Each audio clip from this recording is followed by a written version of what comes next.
Hi sir.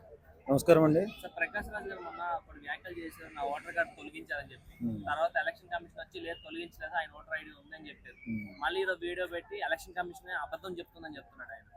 అబద్ధాలు చెప్పడంలో ప్రకాష్ రాజ్ దిట్ట.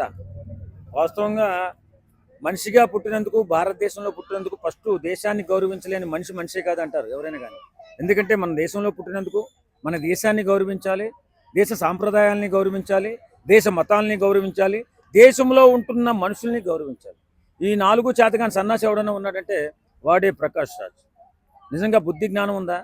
ఇప్పుడు మన మతాన్ని మనం గౌరవించుకోవాలి, మన సాంప్రదాయాన్ని మనం గౌరవించుకోవాలి. అలాగే మనతో పాటు ఉన్నటువంటి ఎదురు మతాల వాళ్ళని కూడా గౌరవించుకుంటూ, వాళ్ళ సాంప్రదాయాలను కూడా గౌరవించుకుంటూ, మనిషిగా పుట్టినందుకు మానవత్వంతో మాట్లాడుకుంటూ కలిసిమెలిసి ఉంటేనే మన దేశ ప్రగతి.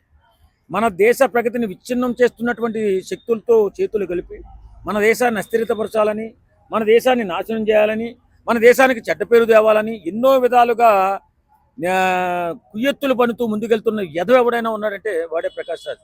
ఎంతో పేరు ప్రఖ్యాతులు ఇచ్చినటువంటి, సెలబ్రిటీ స్టేటస్ని ఇచ్చినటువంటి మన దేశాన్ని తక్కువ చేసి మాట్లాడాలని, తక్కువ చేసి చూపించాలని ఎన్నో విధాలుగా పోస్టులు పెడుతూ ఇష్టానుసారంగా మాట్లాడుతూ ఎదవలా మిగిలిపోయాడు ప్రకాష్ రాజ్. ఈవేళ వాడు చెప్పిన అబద్ధం. ఇప్పుడు ఓటర్ కమిషనరు లేదు తన ఓటు మేము తీయలేదని చెప్పినా కూడా అది అబద్ధం అని చెప్తున్నాడంటే మరి ఎంత సన్నాసో ఒకసారి ఆలోచించండి. వాళ్ళు వాస్తవాలు చెప్తారు, అబద్ధం చెప్పవలసిన అవసరం ఓటర్ కమిషన్కి ఉండదు. 4 రాష్ట్రాల్లో 4 ఓటర్ కార్డులు సంపాదించి ఏదన్నా మాట్లాడతాడండి. వెధవలు ఎలా ఎదవలాగే మాట్లాడతాడు. నిజంగా నిజం ఎందుకు మాట్లాడతాడు? ప్రకాష్ రాజ్ 4 రాష్ట్రాల్లో 4 ఓటర్ కార్డులు సంపాదించి 4 చోట్ల నేను ఉన్నానన్నట్టుగా. రే ప్రకాష్ రాజ్, మనిషిగా పుట్టినందుకు ఒక ఓటర్ కార్డే ఉంటుంది దేశంలో. మరి 4 ఓటర్ కార్డులు ఎలా పెట్టుకున్నావు నువ్వు? అంటే నువ్వు ఓటర్ దొంగవా? ఓట్ల దొంగవా నువ్వు? ఓటు దొంగ అంటారు నిన్ను. కాబట్టి ప్రకాష్ రాజ్ లాంటి నిజాయితీ లేని మనిషిని, నిక్కర్చుగా లేని మనిషిని, మతాలు గౌరవించలేని మనిషిని, అలాగే మానవత్వం లేని మనిషిని ఎవడో గౌరవించవలసిన అవసరం లేదు. అందుకే ప్రకాష్ రాజ్ వెధవా అని నేను అంటున్నాను. ఎందుకు వెధవ అన్నానో నేను క్లారిటీ ఇవ్వాలి కదా.